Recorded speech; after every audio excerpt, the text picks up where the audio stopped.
Assalamualaikum warahmatullahi wabarakatuh. Kelompok kami akan mempresentasikan tentang sinyal analog dan sinyal digital.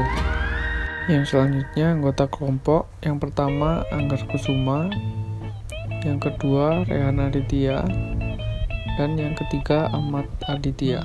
Yang selanjutnya yaitu latar belakang. Dari tahun ke tahun sampai pada perkembangan di zaman saat ini, tidak dapat dipungkiri lagi bahwasanya sinyal sudah merupakan bagian penting dari sebuah sistem telekomunikasi. Secara umum, sinyal dapat didefinisikan sebagai suatu besaran fisik yang merupakan fungsi waktu, ruangan, atau beberapa variabel. Menurut Tony Titi, sinyal adalah kuantitas terukur yang rentang waktunya atau spasial yang bervariasi. Sebuah sinyal dapat dinyatakan sebagai fungsi dari waktu dan frekuensi. Sinyal adalah fenomena dari lingkungan yang terukur atau terkuantisasi. Yang selanjutnya adalah pengertian sinyal analog dan sinyal digital. Yang pertama, sinyal analog adalah sinyal data dalam bentuk gelombangnya yang kontinu, yang membawa informasi dengan mengubah karakteristik gelombang. Dua parameter atau karakteristik terpenting yang dimiliki oleh isyarat analog adalah amplitude dan frekuensi. Isyarat analog biasanya dinyatakan dengan gelombang sinus, mengingat gelombang sinus merupakan dasar untuk semua bentuk isyarat analog. Hal ini didasarkan kenyataan bahwa berdasarkan analisis Fourier, suatu sinyal analog dapat diperoleh dari perpaduan sejumlah gelombang sinus dengan menggunakan sinyal analog. Maka jangkauan transmisi data dapat mencapai jarak jauh, tapi sinyal ini mudah terpengaruh oleh noise.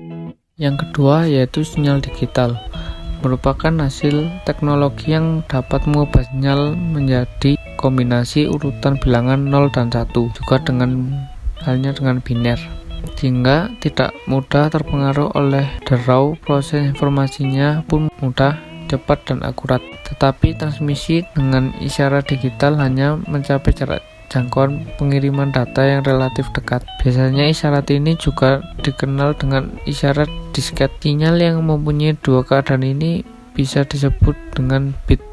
Bit merupakan istilah khas pada isyarat digital.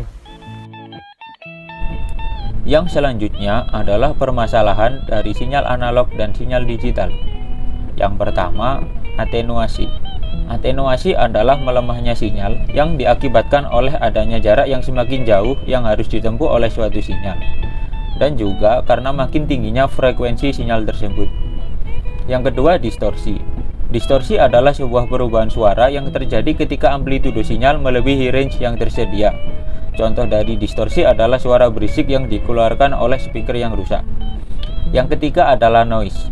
Noise adalah sinyal-sinyal yang tidak diinginkan yang selalu ada dalam suatu sistem transmisi. Noise akan mengganggu kualitas dari sinyal terima yang diinginkan dan akhirnya mengganggu proses penerimaan dan pengiriman data. Cara mengatasi noise adalah mengantisipasi dan meminimalisir segala gangguan dari luar, menaikkan signal to noise ratio, dan menjauhkan media transmisi dari medan listrik menggunakan kabel terisolasi. Yang terakhir adalah intervensi. Intervensi adalah sinyal pengganggu yang tidak diinginkan di mana frekuensinya berdekatan atau sama dengan sinyal yang diinginkan serta berdaya besar. Dalam dunia telekomunikasi dan IT yang berbasis satelit, ada hal yang tidak mungkin dihindari, yaitu gangguan intervensi, namun dengan batasan toleransi tertentu yang dapat diterima. Kemudian untuk modulasi sinyal analog dan sinyal digital, menjadi jenis modulasi sinyal analog terdiri 3 macam. Yang pertama yaitu AM atau amplitude modulation. Modulasi jenis ini adalah modulasi yang paling sederhana. Frekuensi pembawa atau carrier diubah amplitudenya sesuai dengan sinyal informasi yang akan dikirimkan. Dengan kata lain, amplitude modulation adalah modulasi dalam di mana amplitude dari sinyal pembawa berubah karakteristiknya sesuai dengan amplitude sinyal informasi.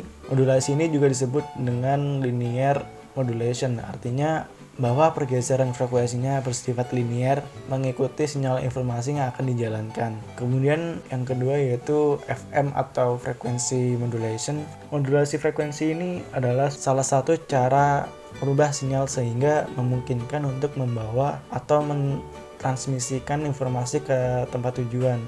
Frekuensi dari sinyal pembawa dapat berubah-ubah menurut besarnya amplitude dari sinyal informasi, dan frekuensi modulation ini lebih tahan noise dibanding dengan amplitude modulation. Yang ketiga yaitu PAM atau Pulse Amplitude Modulation. Modulasi ini merupakan merubah amplitude sinyal carrier yang berupa deretan pulsa diskrit yang perubahannya mengikuti amplitudo dari sinyal informasi yang akan dikirimkan ke tempat tujuan, sehingga sinyal informasi yang dikirim tidak seluruhnya tapi hanya sampelnya saja. Kemudian untuk jenis-jenis modulasi sinyal digital juga terdiri dari 3 macam, yaitu yang pertama ASK atau Amplitude Shift Keying, yang merupakan suatu bentuk modulasi yang mewakili data digital sebagai variasi amplitudo dari gelombang pembawa. Amplitudo dari sinyal carrier analog bervariasi sesuai dengan aliran bit. Menjaga frekuensi dan fase konstan, tingkat amplitudo dapat digunakan untuk mewakili logika 0 dan 1.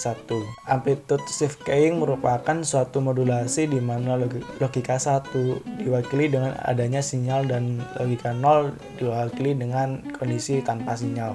Yang kedua yaitu FSK atau Frequency Shift Keying atau pengiriman sinyal melalui penggeseran frekuensi. Metode ini merupakan suatu bentuk modulasi yang memungkinkan gelombang modulasi menggeser frekuensi output gelombang pembawa. Yang ketiga yaitu PSK atau Passive Keying, merupakan pengiriman sinyal melalui pergeseran fase. Metode ini merupakan suatu bentuk modulasi fase yang memungkinkan fungsi pemodulasi fase gelombang termodulasi di antara nilai-nilai diskrit yang telah ditetapkan sebelumnya. Kemudian yaitu contoh sinyal analog dan sinyal digital. Contoh dari sinyal analog yaitu yang pertama sinyal televisi, sinyal audio, jam tangan analog, transmitter konvensional, dan transducer. Kemudian contoh sinyal digital ada CD, DVD,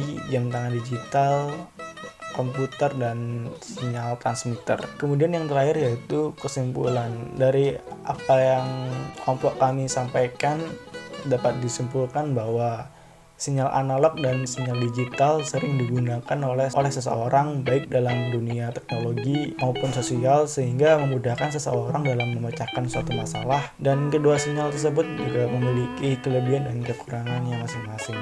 Sekian dari kelompok kami. Terima kasih atas perhatiannya. Kurang lebihnya mohon maaf. Semoga apa yang sudah kelompok kami sampaikan akan bermanfaat ke depannya.